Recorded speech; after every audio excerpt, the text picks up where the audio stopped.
work isn't everything. It really, really is. No matter how much you enjoy doing it or we're passionate about this as well. It's not just a job for us, but it is also just a job. And we need to, again, think about ourselves, our loved ones. I've gotten way better at treating it more as a regular 9-to-5 job and then being there with the family. And that's how it should be, at least for me now. 3, 2, 1.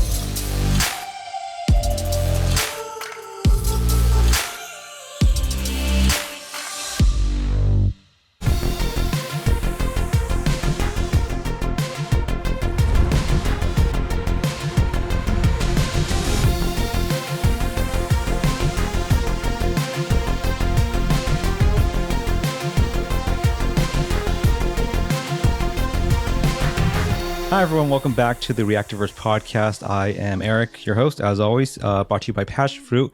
I am joined today by a very good friend of mine, someone I've had the pleasure of meeting with and working with in the space on multiple levels, not just the reactor space, but beyond as well. It is my good friend, Sonny from the channel, Kat Sonny.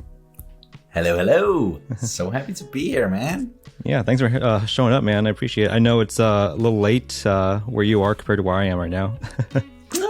It's closing in on 11 p.m., but that's all right. I'm a night owl anyway, as I usually say.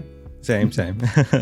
But yeah, again, thank you so much for being here. You were, one of the first people I thought of when I wanted to start this whole thing, just because I've spoken with you, several times in person, which is like very special to do with this line of work. I don't get to meet everyone in person all the time.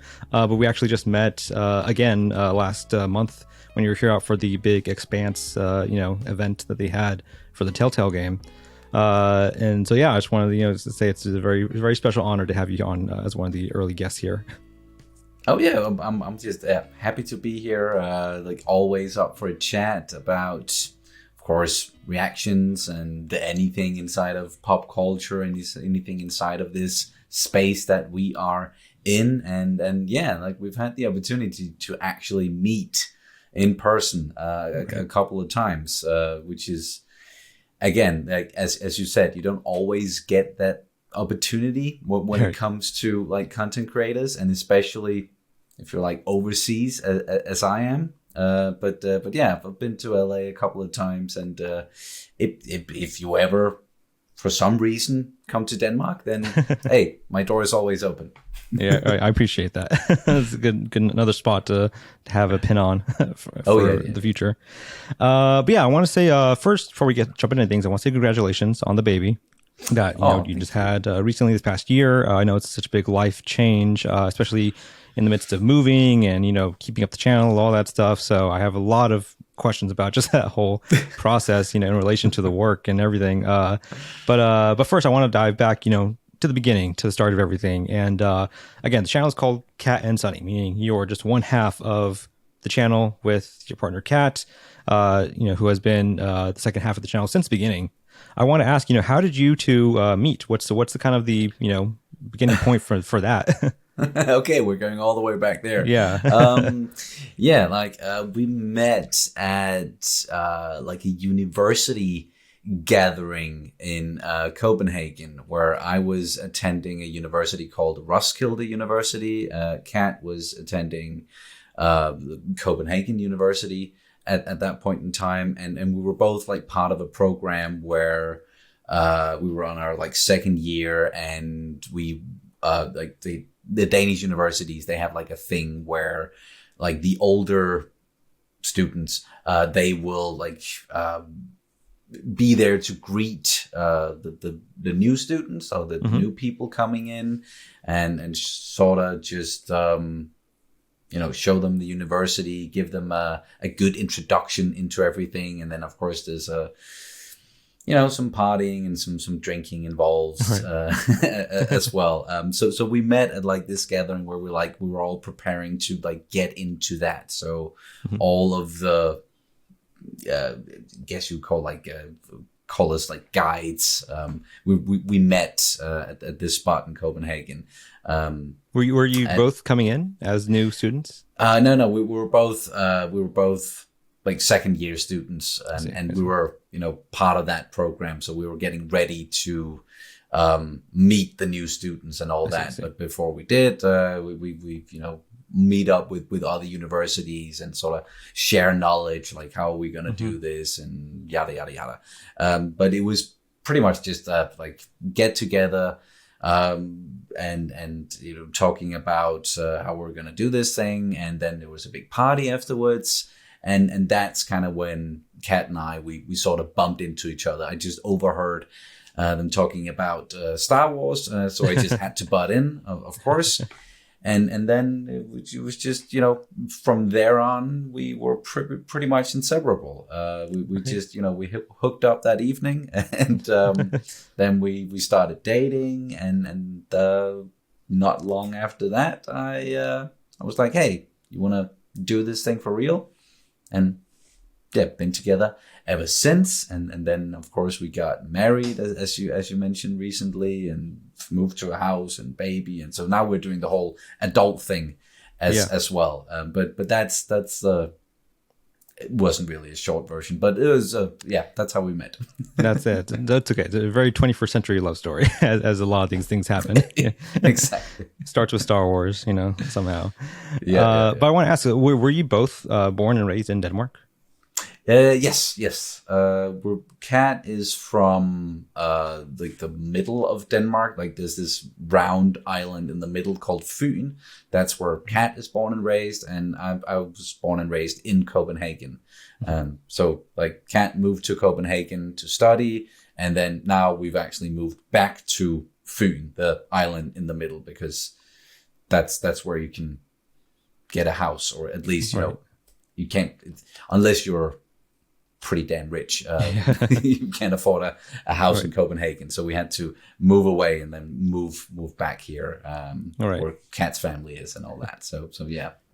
Did you guys have? You mentioned Star Wars being kind of like a catalyst for you too. Did you guys have like very similar interests in terms of TV and film and other kind of sort of franchise things?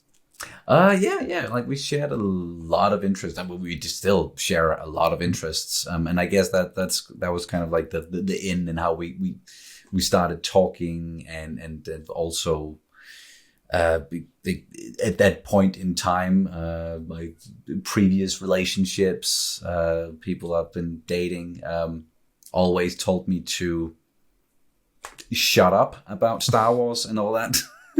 Like every time I wanted to get into it and show them the movies, or do you want to talk Marvel? Do you want to talk DC? They never did, but Kat more than willing to. So that was a big thing. The shared interest. Yeah. I could tell, because I know you both competed in, jumping ahead here, the First Class League, which was the sister league to the movie Trivia Schmodown, which I worked for several years, which we were all a big fan of, in its heyday. And I remember both of you mentioning that one of the sort of obstacles that you faced was that you didn't have as much exposure to American cinema as like some of the other competitors you'd be facing in the league. And so what was that like, I guess, living in Denmark, growing up, and even as adults, just sort of navigating American pop culture that was, I guess worldwide, but also stuff that you weren't privy to, couldn't get access to? Like American movies, television, like pop culture from the US has always been, well, not always, but in many, many years has been a big thing in Denmark, because it is such a small country and we don't produce a lot of stuff ourselves. So most of the stuff that we see in cinemas or television at that point in time, like, that was from the States. So that's, how we were introduced to a lot of the big franchises, a lot of pop culture, stuff like that. And it's also a way for us to learn English pretty early on. Like the whole, we don't really do dubbing in Denmark a lot, unless it's aimed at very young kids. So you just have to learn how to either, of course, read subtitles or understand English very early on. And movies and television, as I said, that's a big part of that. But as you also mentioned, like there are a lot of movies and series and so on that does not make its way to Denmark. Most of them do now, but maybe like in the 80s and the 90s, not as much. And that's definitely a thing that we learned when we got into the first class league, that, okay, maybe let's stay out of like the regular movie trivia and like the single stuff, and let's focus on Star Wars and inner geekdom, because we had access to most of that stuff, with the exception, again, of course, being like some of the stuff from the 80s and the 90s. Right. But yeah. Yeah. Did you guys have any, I guess, favorite sort of major, IPs, growing up, like besides Star Wars, obviously? I think that was the obvious answer. Yeah, that's the obvious answer. Jurassic Park was a big thing for me when I was a kid. Love dinosaurs. Of course. Not so much in Kat's case here. Kat, not a fan of dinosaurs at all. Just nightmare material. But it was mostly just Star Wars in my case, at least. I'm sure like plenty of Star Trek fans as well in Denmark, and well, the UK is fairly close by, so Doctor Who, stuff like that. For sure, yeah. Yeah. Because I know when you competed, it was like Star Wars and Inner Geekdom, which was like Lord of the Rings and so on and so on. I know you've mentioned before for the channel that The Witcher was like a big thing for Kat specifically when you were getting into the show. So yeah, it was when you were getting into that sort of stuff, because I know when you started the channel around 4 or 5 years ago, there was like Game of Thrones, there was like all this kind of like really big pop culture stuff that was making its way globally on television, and again, I found a lot of people like you and other channels I know through the Schmodown. I know that you're pretty savvy too, like the Schmodown and like the sort of culture around it online. But by the time you came in, what was your sort of beginning of like diving into American pop culture coverage, like the scene of like Collider and Schmodown and Schmoes Knows, all that stuff? Like what was how did you specifically find that amongst like the whole noise of like not being just online but also just in a whole half a world away apart? Yeah, like that was the thing, like I didn't, when I was growing up, I didn't have a lot of friends who was like interested in the same things that I was, like pop culture, just a few. So it was mostly was born out of like I didn't have anyone to talk to about it, or anyone to listen to, or get like a new input, like, or hear, okay, what did you think about this or that? So that's how I started listening to in the beginning, like Jeremy Johns very early on, of course, Christian and Mark, the Schmoes, when reactions started being a thing, especially with Game of Thrones. I really got into those because that was a way to like share that excitement and see someone else be excited about the stuff that you're excited about. Right. So I really started deep diving into, okay, what else is there in this very interesting content creator space, pop culture coverage and whatnot. So I was just watching as much as I possibly could, and that's. It was never something that I thought that I would want to do myself necessarily, but yeah, here we are. I always wanted to be an actor, because I wanted to get into that space, and I've done a fair bit of acting, but it never really amounted to anything. So I've heard personally that a lot of people compare you to Jack Quaid. Oh yeah, I'm the short version of Jack Quaid. So bearded short version. Yeah. Reactions, started watching The Normies, of course, and Blind Wave, and Nikki and Steven. I watched those those channels I watched a lot, and then Kat knew that I was really into reactions, and it was actually Kat that sort of gave me the push to be like, okay, it seems like you want to do something in this space. what would be the first thing that you would like to sort of try to do? And I mentioned reactions and showed Kat these channels, and then again, Kat was the one who was like, okay, here's a camera, here's some lights, just let's film some stuff. Let's do it. You're always talking about it. Let's do it. So Kat really gave me that push that I needed, that we then needed to then create the channel. So was she familiar with reactions, or was it something she kind of learned through you? Through me, mostly. Yeah. I'm pretty sure I was the one who was like introducing like that space, like when it comes to both like reactions and also pop culture coverage with like the schmoes, and also introduced Kat to the Schmodown, of course, as soon as that started.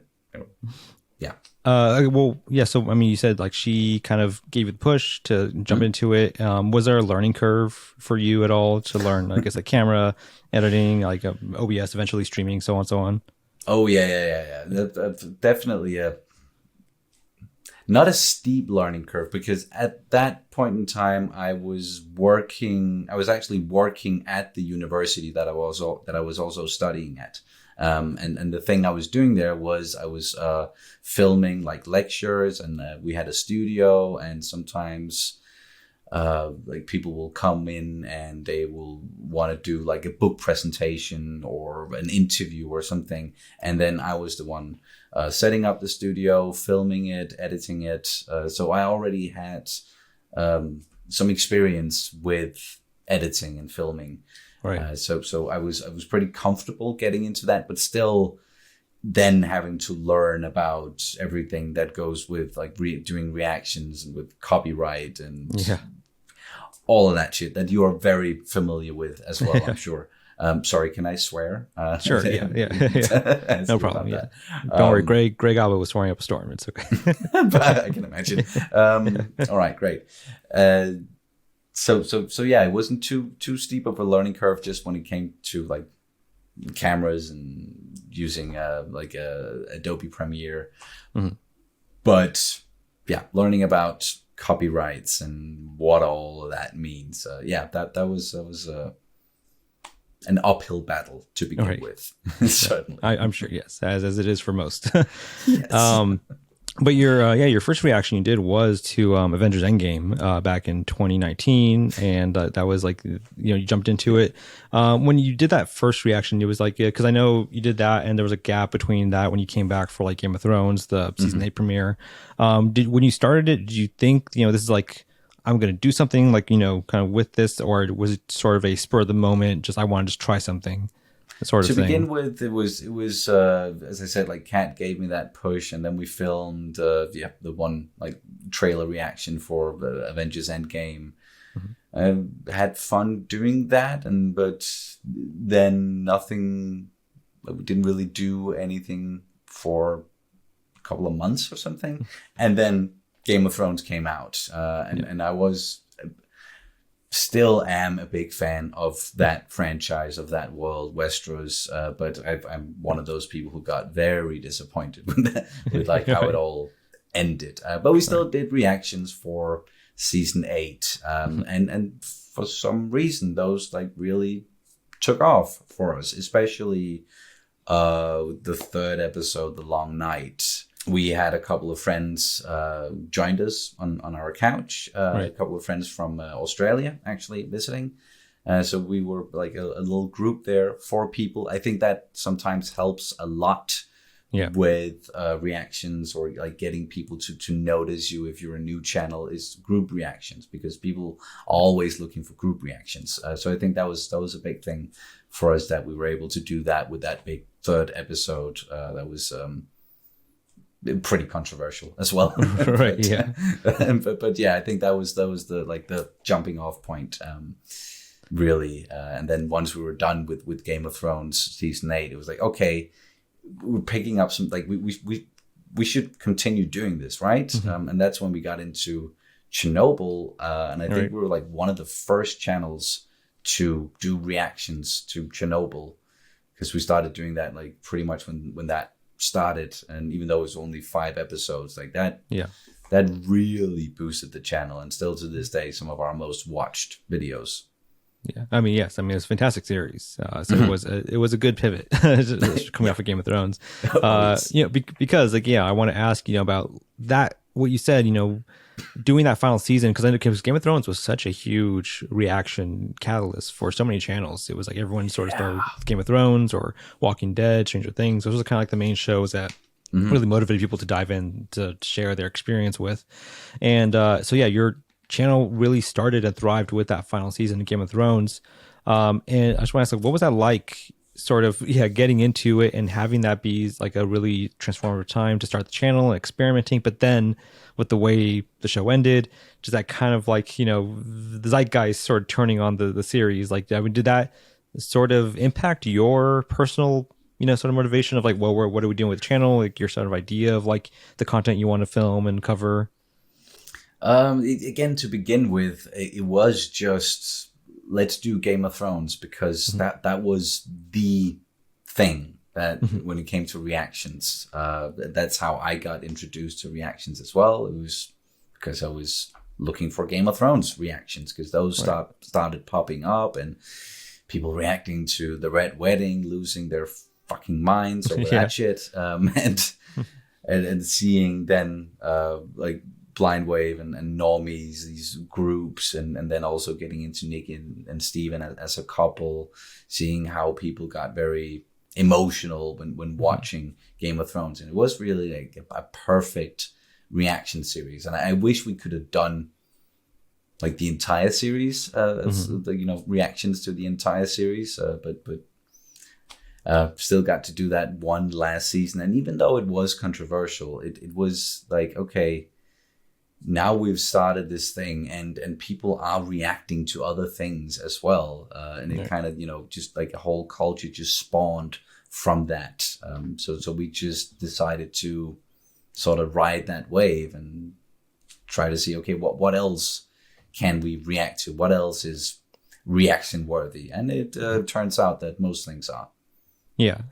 I mean, because you did Chernobyl, then The Expanse, and I think once you hit Stranger Things, you sort of were off to the races from there, because that's like a show that it's easy to get swept up in the zeitgeist for that. And then you also came in at the sort of perfect time as a Star Wars fan for the Star Wars sort of revolution of like new series, like Mandalorian, the Clone Wars coming back, so on and so on. Amongst all those, like, were there any shows you sort of like dived into like really blind that you sort of like discovered through your ambition with the channel? You were just kind of like, we need to sort of have something, let's dive into something that we've heard was good, or like we think looks good. There were like The Expanse, even though I knew about it and I had watched some episodes like before we started reacting to it, that was a big one for us, and still to this day like one of our absolute favorite series ever. And also the German series on Netflix, Dark, if familiar with that one. That was actually a pretty big one for us as well, and not something we necessarily maybe would have gotten into unless we were doing reactions and people were like sending suggestions and so on, and also in particular, like later on, now we like still haven't watched a lot of anime, but really getting into anime and figuring out, or like, just experiencing how that whole scene is crazy when it comes to reactions. Right. That's the big thing now. It seems like. Yeah. But also gaming. I think gaming was like a big part of your channel really early on, which I think is interesting because some people had to really evolve into that. They evolve into like streaming, gaming, gameplay, so on and so on. Similar to my, my question earlier about American cinema, like were games a big part of your childhood growing up, and also going into adulthood for the both of you? Oh yeah. Most like I grew up gaming a lot. Like I've always had PlayStation. Started with the first PlayStation, and then 2, 3, 4, now 5. Game Boy, did a lot of that when I was a kid. Played Pokemon on Game Boy with my friends, and trading Pokemon back and forth. And so like, yeah, gaming has always been a big part of my life. Kat got into gaming relatively late, like in, I think, like early 20s or something like that. But yeah, we're both very much into gaming now, and that's also something that like why we thought, okay, let's try that as well, because a lot of people are streaming, and you know, why not just like we're gonna play games either way, so let's turn on the camera and see if people are gonna find that entertaining as well. And right. It's not like it's the most popular content that we have, but it's something that I still really, really, really enjoy doing a lot, because you have the community there with you live while you're doing it. And yeah, it's just the best doing that. Yeah, I really, really love the game streams. If I could only do that, I probably would, but that won't pay the bills, not at the moment. Right. Yeah. But you're right though. It's important to have those sort of, you know, outlets on the channel for yourself, because like it helps yourself with the variety of like stuff that you can look forward to in your output and so on and so on. And you mentioned, you know, for your output, anime was such a really impactful thing for the channel too. With Attack on Titan being the first show that you dived into, alongside The Last Airbender, which was not like a traditional anime, but some people compare it to like anime in certain terms of like its sensibilities and so on. Heavily influenced. Yeah, exactly. Was anime something you were familiar with at all, like, you know, previous to the channel? I wasn't really. That was Kat had watched most of Naruto. We actually got into Naruto first when it comes to like anime. Unfortunately, those reactions aren't up on the channel any longer because we started getting strikes, and I was just like, nope. I'm not even I'm just gonna remove this whole thing, and I don't even want to risk it. Yeah. But we did finish Naruto. I didn't get into Shippuden, but maybe I'll watch it on my own. Right. But then, yeah.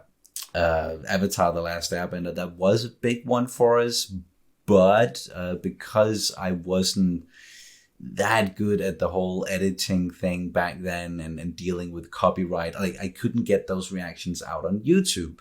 So I had to do the whole, hey, click the link down in the description and go to Vimeo and watch the reaction there. And we all know that people don't really want to do that, like click that extra link. And there's also the whole issue with like Vimeo not being available in a bunch of countries. Yeah. So still to this day, like The Last App and reactions doesn't have a lot of views compared to others. But right now I'm actually working on re-editing them and trying to re-upload them on YouTube so that the reaction is on YouTube to see if that does anything, because now I have way more knowledge about it and I'm better at it. So I'm gonna try to get them out on YouTube again. Right. But that was a big one. Then we got into Legend of Korra just to, you know, continue that. Those I did get out on YouTube. Right. And then the big one, Attack on Titan, that really boosted the channel a lot. And I still can't stop thinking about that series. That's one of my personal favorites. I'm right there with you. Yeah. Naruto was my favorite for a long time, and then I think Attack on Titan, I have realized this past year, I think has edged it out as my favorite anime. And one of my favorite shows too. I think not even just anime, just one of my favorite shows. Period. Oh yeah. Just of how well rounded it is. But you're right. Like the culture and the fandom around it is so, you know, vibrant too. Like everyone's like super into it. Like even though the show's only had technically 4 seasons, not even a full 4 seasons yet, but it's been on for like over almost a decade now. That's how with its hiatuses and so on. But everyone's still so passionate about it. What was that like? Sort of like learning about the anime fandom culture of things when you started putting out those reactions. Intense. People can be intense when it comes to that stuff. Right. Mostly like when we got into like the 4th season, the final season. It's been going on for several years now. and people started arguing like who's right or wrong and to genocide or not to genocide. Like, that's learning about fan cultures and how intense people can be, and sometimes it's like, yeah, we really appreciate it, but calm the fuck down. It is just a television series. We don't have to kill each other over this. Like, right. Ironically, calm down. Because I know then after that you took a little bit of time once. Attack on Titan's still not finished, but you caught up with it. Finally, and you took a little bit of time to decide what was the next sort of anime venture you were going to dive into for the channel. And we talked about this when I saw you last month. Just like the process of like figuring out, what's the the best one for not just views but copyright strikes, like like the studios that are looking at it, so on and so on. And now you've started Cowboy Bebop and Demon Slayer, one which is like a really classic anime that I think people like say is like a really good sort of starter one, which is Cowboy Bebop, and a really popular one super right now, which is Demon Slayer. What was the process of like choosing those two? Like where did you have any knowledge about them beforehand, or you just kind of like just go off of like the good word of like what people were saying about them? Like we wanted to get into another anime like straight after Attack on Titan, but that wasn't really in the cards. And then everything happened with the marriage and house, and then boom, there's a baby. Right. So like we had to focus on being new parents first and foremost. But then starting to get into anime again. Kat had already seen Cowboy Bebop, so that's why I just started doing those alone. I probably, like in hindsight, I should have done dub for that one. Like usually we're always very strict when it comes to like, we only do the original production language. We only do subs when it comes to that. Or if the original production language is English, then we're going to do that. But we've always been like holding firm to that. But it seems like Cowboy Bebop is one of those series where it's kind of 50-50, and they haven't really gotten a lot of views at all, and I haven't been slacking a bit off when it comes to like releasing them and watching them, because again, people haven't really been watching those reactions. But if you're out there and you really enjoy Cowboy Bebop reactions and you want to watch someone watching it in sub for a change, then I'm right here. And I had a lot of fun with that series. I really love it. I'm gonna rewatch it in dub, I think, just because everybody's raving about it. Right. Did you finish the series? At least to watch through? Yes. I've finally finished it, and wow, what a freaking ending. That was dark. Gotta carry that weight. We also got into Demon Slayer, and that's something we did through a poll where we just asked people, okay, vote. Here's a bunch of anime series. We did that on Patreon first because you can have more options when it comes to polls. Right. And people voted for Demon Slayer and some others, and then took the poll to YouTube, and then Demon Slayer won. So that's the one we're doing now. And we're like 12 episodes in, I think. Yeah, 12 episodes we've watched. We are several episodes ahead on Patreon because that's just, let's be honest, a good business strategy when it comes to like getting people to join Patreon.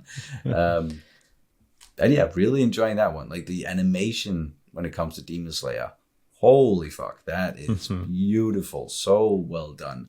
Same with Attack on Titan. I almost feel like spoiled by having almost like only watched, when it comes to like really big current anime series, like watching Attack on Titan and now Demon Slayer. I'm like, okay, is anything gonna match up to the animation wise? But I'm sure there's a lot of beautiful animes out there. Yeah, definitely are. And you'll see some that have like their highs and lows, but like overall, the story is what I think people get attached to the most. Were there any other like sort of runner-ups you think of behind Demon Slayer? You think that might be next on the list? Once to sort of catch up on that.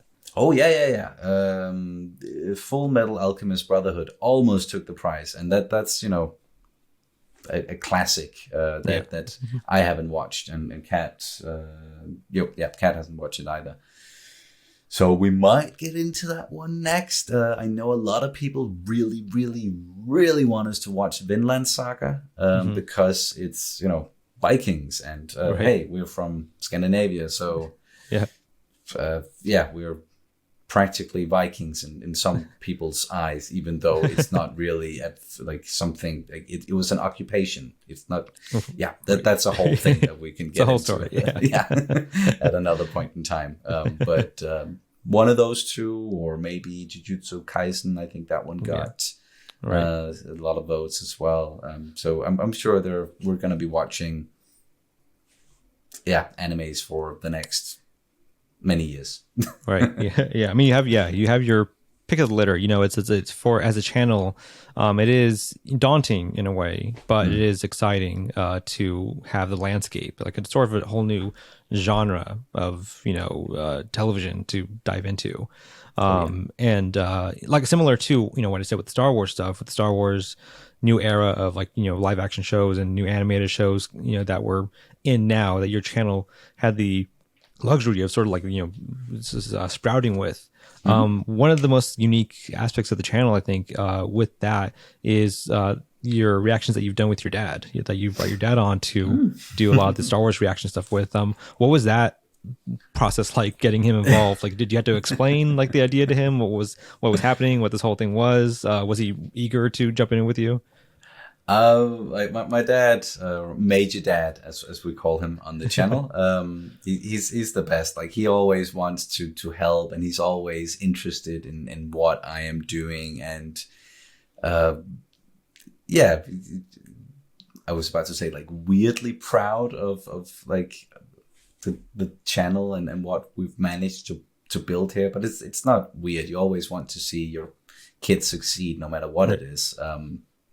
And then he just offered that because Kat isn't always able to join me for reactions, be it because of like before I was like university, or then maybe a job that took a lot of time, or now because of the baby, it's difficult for Kat to be here, and Kat also really needs to be like at a 100% to do it, or at least it takes a lot out of her to do reactions. So that's when I, you know, just floated the idea to Major Dad that if you maybe want to join me for something. The first video he was in on the channel was a Band of Brothers video reaction, the 6th episode, I think it was. And it's mostly like, that was because he knows a lot about military history and like World War I and II, because he's in the military. He is a major in real life. Like, that's hence the name. Yeah. So he joined us for that one. Then we finished Band of Brothers, and I wanted to continue with the Pacific. Kat was like, nope, that's enough. I can't do another war show or another war series. That was, almost had a breakdown. So that's when Major Dad stepped up and was like, okay, I haven't seen the Pacific either, so I'll join you for that one. So we watched the Pacific together, and then we watched a couple of movies as well. Flags of Iwo Jima and, no, wait. Flags of Our Fathers and Letters from Iwo Jima. I was just combining it there. We watched those two. And then we wanted to do more like history related stuff, but he's also a big Star Wars fan. Like, he's the reason why I got into Star Wars.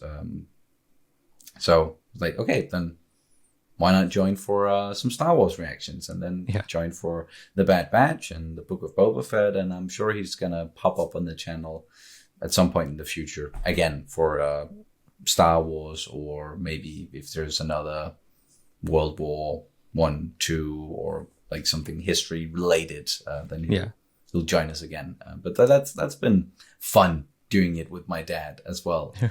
A little bit weird to begin with, like, oh hey, like my old man sitting here and reacting with me, because he's very not emotive when it comes to that. But he has a lot of very good insights, and he is sharp as all hell. So it's a pleasure having him there.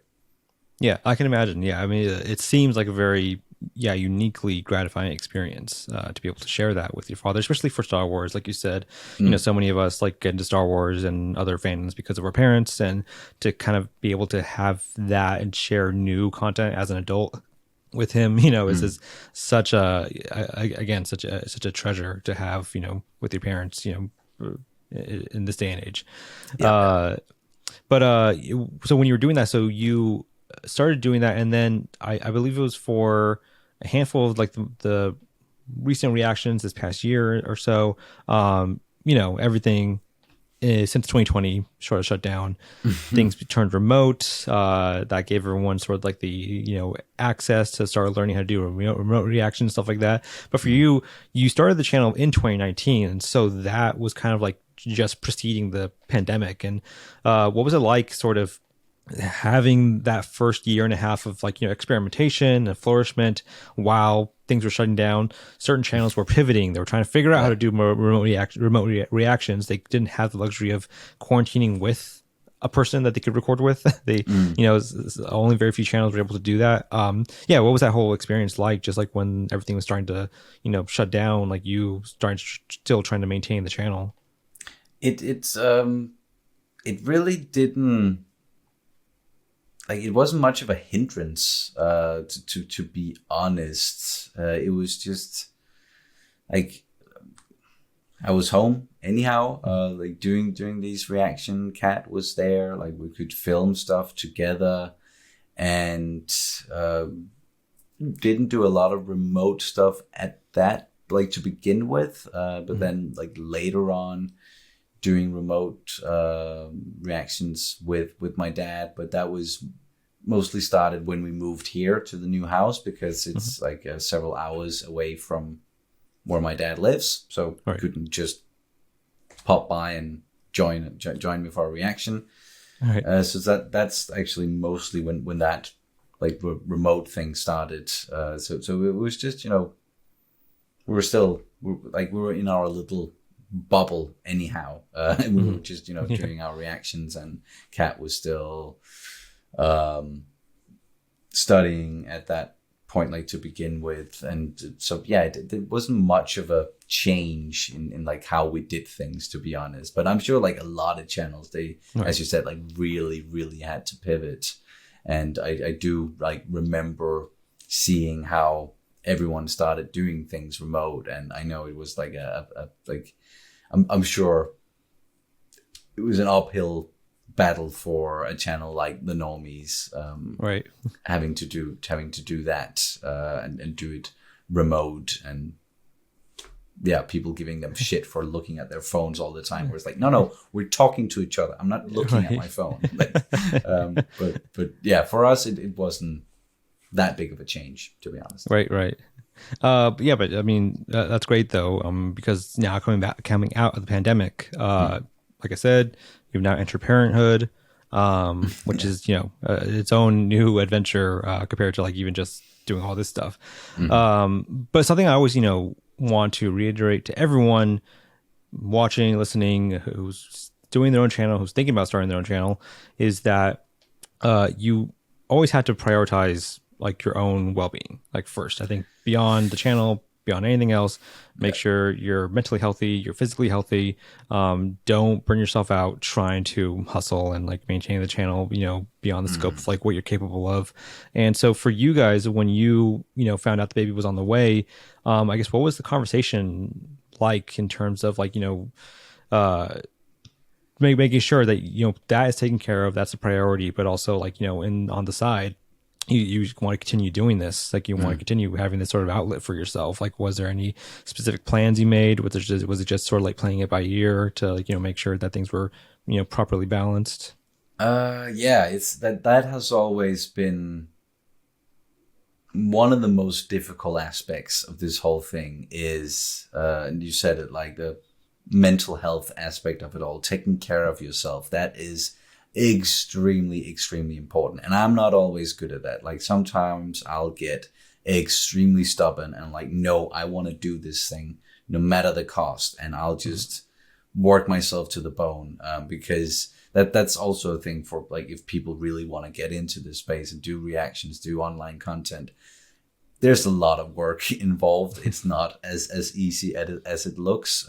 Editing, it takes a lot of time, and just sitting and staring at the screen for so many hours, you'll go fucking crazy if you don't take care of yourself and just remember to go outside, do some other things, work out, just do something to like keep your body and your mind healthy when you're doing this. And then for us, when we knew that, okay, we're gonna be parents, there's gonna be a very big change in our lives, and our priorities are going to change. Like, our whole world is going to turn upside down, because as soon as he's here, the little guy, then, well, he is numero uno. Like, he is number one, no matter, like, and that is, that is how it is now, that he comes first, no matter what. But you still, if you want to do this, like, you still need to maintain it. And we were quite lucky at that time that we were still doing Attack on Titan, and Attack on Titan was the big one for us, and the one where we were like 8 or 10 episodes ahead over on Patreon. So we got a lot of patrons because of that. Had like the means to be like, okay, we can take a small break. It doesn't matter if the channel takes a little bit of a dip. Right. Because we're good. It can't continue like this, but like, we have to get it up again, and that I'm still sort of working on that. Like, we're still like trying to, fight my way back to like where we were. It's an uphill battle. but we were lucky in that sense that we were just coming out of like a very successful reaction series there. Right. But it was tough. It was definitely tough, and it continues to be tough to juggle all of that. It really does. So, yeah. Were there any specific adjustments you made, as like the due date was getting closer? Because I know one is that you contacted me to help out somebody with your Stranger Things edits. Just those type of things, just like those, like knowing, okay, we're coming up to the finish line here. We need to start sort of putting things in certain boxes here and there to make sure everything is taken care of. Well, like there was a lot of thoughts about like how we wanted to do things, and the most important thing was just that we were like ready for this new part of our lives, and that was going to be the focus. And if the channel, if the channel couldn't keep going, like we can continue with that, or it couldn't sustain us, then that's just how it is. And then I was gonna drop it and go look for another job, because priorities. But thankfully, still able to do it. But it is a bit of a struggle getting back out of that hole, because YouTube will punish your ass if you if you take a break, if you don't release something regularly for just a couple of weeks or a month, then the algorithm will just go like, yeah, okay, nobody want to watch your things. Goodbye. You really have to fight your way back to where you were. So that is still a struggle. But Kat is fortunately like very encouraging when it comes to like me still focusing on this and doing this every day and doing it as my job. And somehow I still manage to put in between 6 and 8 hours a day doing this. I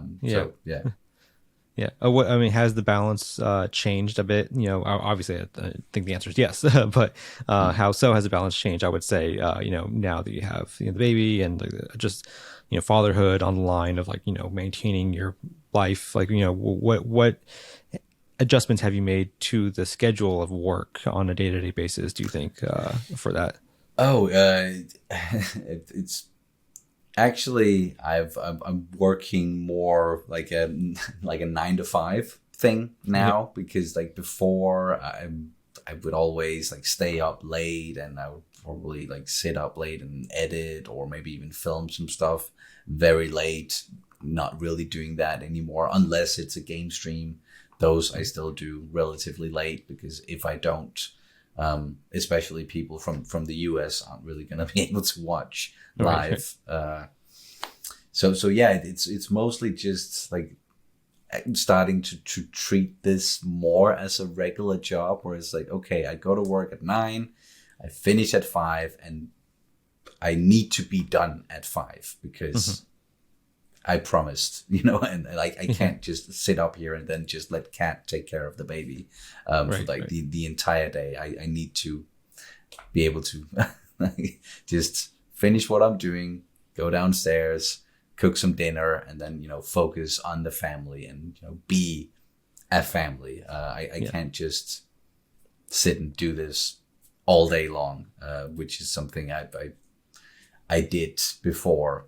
Maybe I was probably working too much before, putting in like 70, 80 hours a week, which I definitely can't do now, and I wouldn't want to. Like I want to be with my kids like more than anything else. If I could just do that all day long, I would. But have to do this otherwise. I empathize. I empathize with that. Just when I was working for the Schmodown, I was working also probably from like 7 a.m. to like 1 or 2 a.m. Pretty much almost every day, just grinding, because I was doing that on top of like reaction stuff as well. And so when you're in it, like when you're in that sort of circle, like you can't really see the horizon. You just think like, oh, this is just like what I enjoy doing. I like the hustle of like digging myself into this.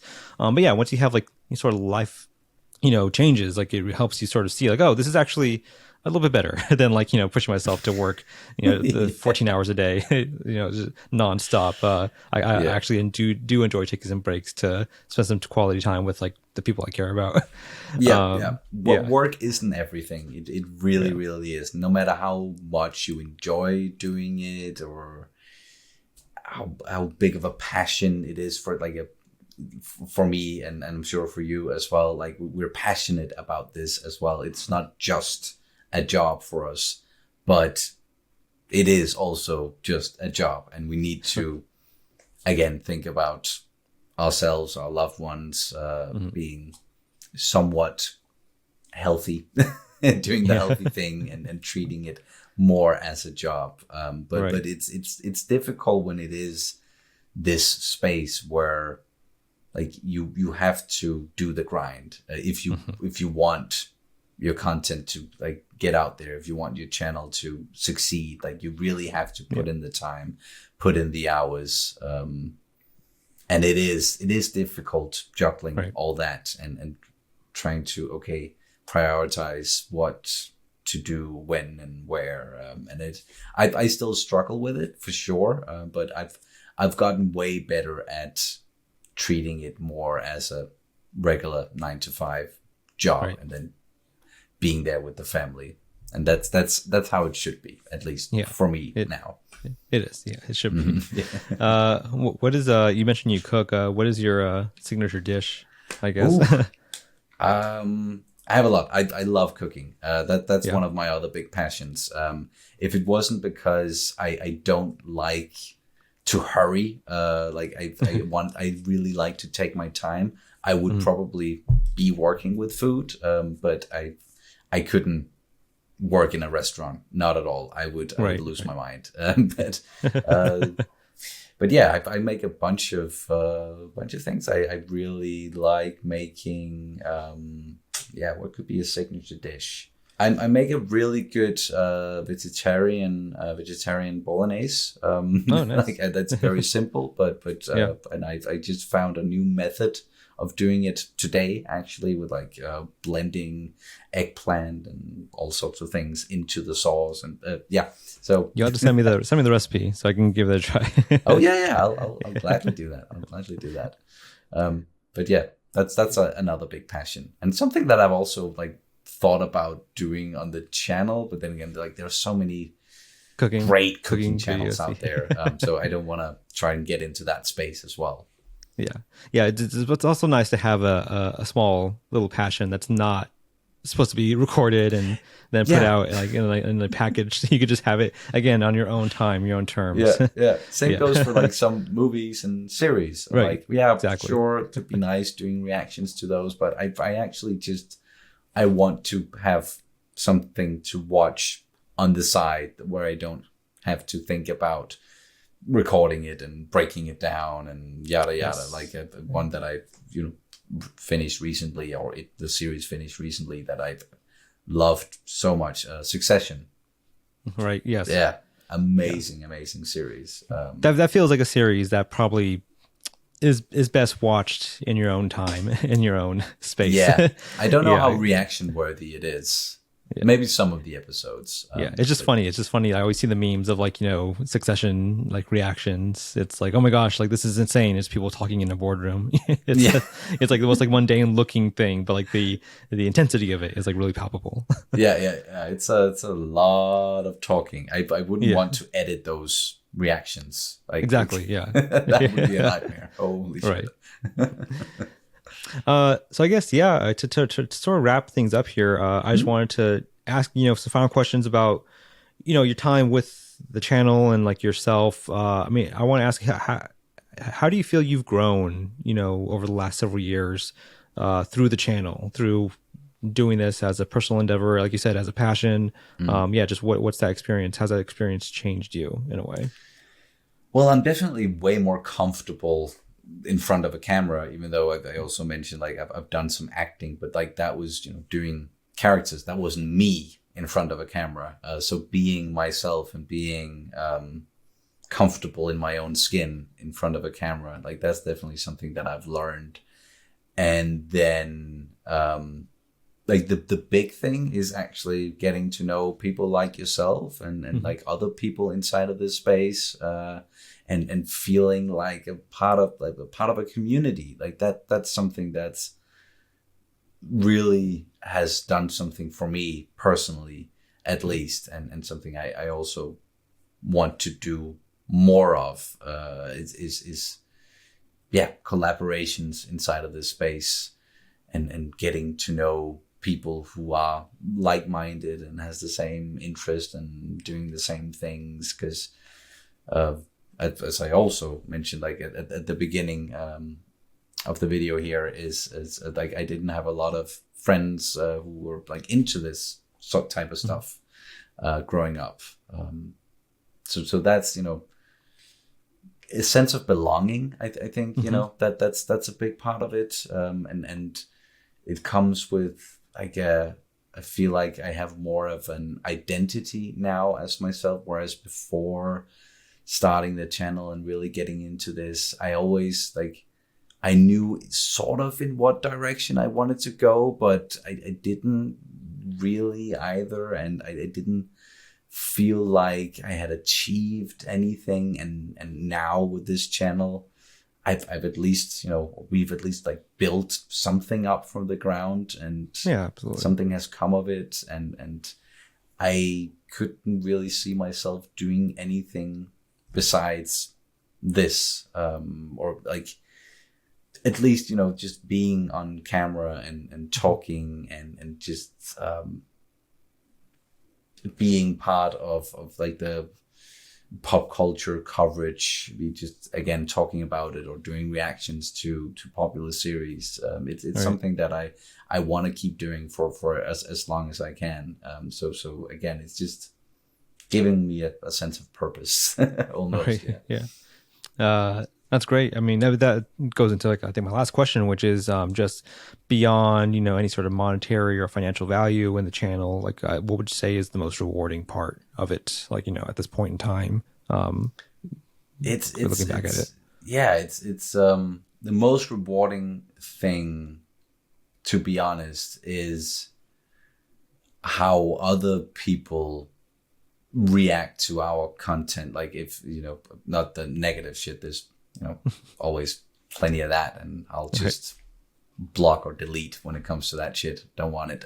But people saying that, wow, like watching your reaction to this, or watching you talk about this, or following your reaction to this entire series has really given me something, or it has been a light in like throughout the lockdown, or positive stuff like that, where you feel like you've had some sort of an influence on people's lives, like no matter how small it is, but just like those messages here and there, or those comments from people who are like, wow, thank you for what you're doing.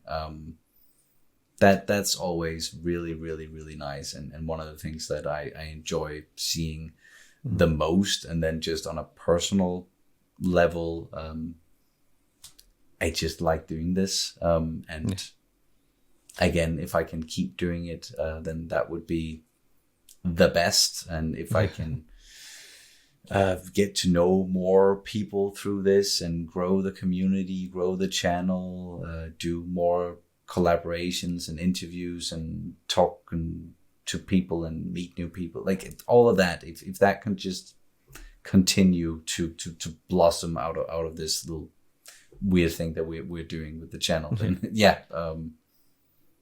that'd be the best. That's great. And that is the goal here at Passion Fruit, is to bring everyone together under the umbrella of creativity. I love that. Man. I want to close out with the final questionnaire that we have for the channel, inspired by the Inside the Actor Studio Proust questionnaire. Just 10 questions, straight down the barrel, straight answers. All right. What is your favorite TV show? The Expanse.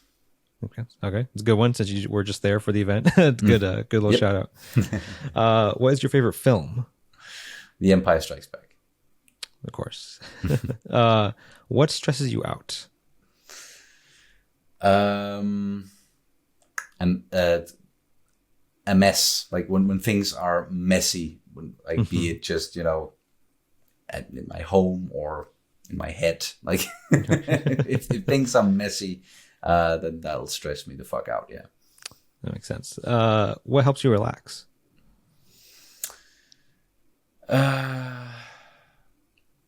Music. It's a series or a movie that I've seen before, and that I'm just like a warm, comfortable soup almost. Like it's familiar. Well, it might be the next one. What medium outside of TV and film do you enjoy the most? Outside of TV and film? Yeah. Well, gaming then. Gaming? Okay, that makes sense. What is your guilty pleasure? Anything, any music, movie, food, game, anything? I would say one of my biggest guilty pleasures, and something that I really enjoy doing, but I shouldn't be doing a lot, is rolling up a big fat joint, smoking it, and then just eating like an asshole, just cakes and snacks and fuck it, all of it. Yeah. I think most people would agree with you on that, honestly. So yeah. I think I might know the answer to this one. But what profession besides reacting would you like to try? Well, yeah, acting. I would love to get back into acting and do way more of that. I've done it in years. But no, like more specifically, what I would really love to do is voice acting. Really? Yeah, I've tried that once. Did a voice for a lead character in like a very small game that was developed here in Denmark. But I would love to do more of that. That was so much fun. Yeah, that'd be really cool. That's awesome. What has your favorite reaction experience been on the channel? If there's a specific film or TV, moment that you think you really recall fondly. The big one, and our most popular video, of course, The Mandalorian, Chapter 16, Luke Skywalker. Oh, right. Yeah. That makes sense. Yeah. What film or TV show do you wish you could erase from your memory and watch again for the first time on the channel? I think it would still be Game of Thrones. Because just the whole series. Yeah, just because it's so like even now, even though people are soured by the last season or the last couple of seasons, that would still be like going through all of that again. Why not? All right. Yeah. At least you have House of the Dragon to look forward to. That's true. Hopefully, that was a great first season. Yeah. 3 years. Although, like maybe erasing that from my mind, not knowing that I'm going to be disappointed again by the ending. Maybe that's not the best answer, but yeah, fuck it. I'll stick with it. True. And final question: what advice would you give to yourself if you could go back in time and talk to yourself when you started the channel?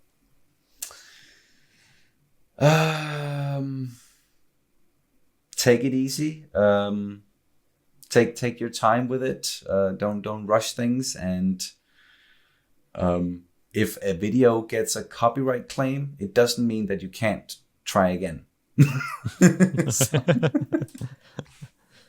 Makes sense. Just re-edit that sucker and try to get it out again. Yeah, keep trying. Yeah, just keep trying. It's good advice. Yeah. Yes, thank you, Sonny. Thank you, man, so much for joining me today. It was a pleasure to talk about your experience, especially, like I said, I always love talking to the reactors who are abroad, who are in other countries, just because it's such a unique perspective from how you got from A to B to here now. So I really, really appreciate it.